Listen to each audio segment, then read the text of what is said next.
நான் கமலஹாசன் பர்மா பசாரில் அவருடைய ஹேராம் படம் சிடி வந்துருச்சு.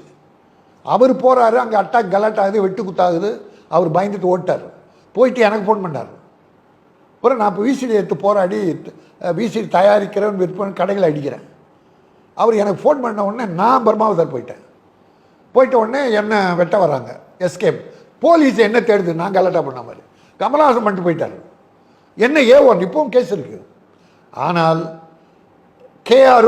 கேஆர்ஜியும் அன்னைக்கு ப்ரொடியூசர் கவுன்சிலில் என்னை ஆதரித்து என்னை அரெஸ்ட் பண்ணக்கூடாது, போலீஸ் 3 டீம் என்னை தேர்ந்து அரெஸ்ட் பண்ண. அப்போ அரெஸ்ட் பண்ணக்கூடாதுன்னு சேம்பரில் மீட்டிங் போடுறாங்க. கமலஹாசனை கூப்பிட்றாங்க. சார் நீங்கள் சொல்லி தானே போனார், இப்போ போலீஸ் அவர் அரெஸ்ட் பண்ண, நிலைமை என்னன்னு விளக்குங்க, எதுக்காக அவர் அங்கே அனுப்பினீங்கன்னா. ராஜன் எனக்கு தெரியாதுன்ட்டார். நான் அனுப்பலேன்ட்டார் கமலஹாசன் அவர் தான், சத்தியமாக அவர் தான். ஆனால் அந்த இரவு 11 மணிக்கு எனக்கு ஃபோன் வருது. அப்போ லேண்ட்லைன் 25955010 என் லேண்ட்லைன். 11 மணிக்கு.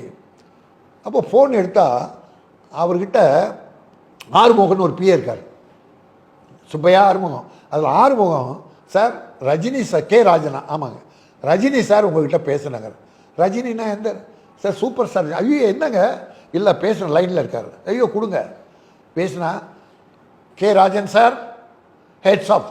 எடுத்த உடனே அதுக்கு முன்னால் நம்ம ஊர் மாரியம்மாவில் அவரை பார்த்துருக்கேன், அவ்வளோதான். அடிக்கடி நான் பார்க்க மாட்டேன். வாழ்த்துனாருங்க.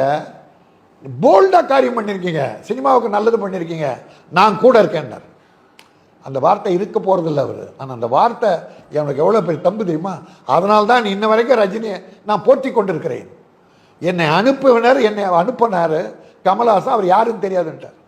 சம்பந்தம் இல்லாத ரஜினிகாந்த் இண்டஸ்ட்ரிக்காக போராடி இருக்காருன்னு என்னை பாராட்டினார். அன்னைக்கு அந்த குணத்தை நான் பார்த்தேன். அதனால தான் ஒவ்வொருத்தரையும் உற்சாகப்படுத்துவார்.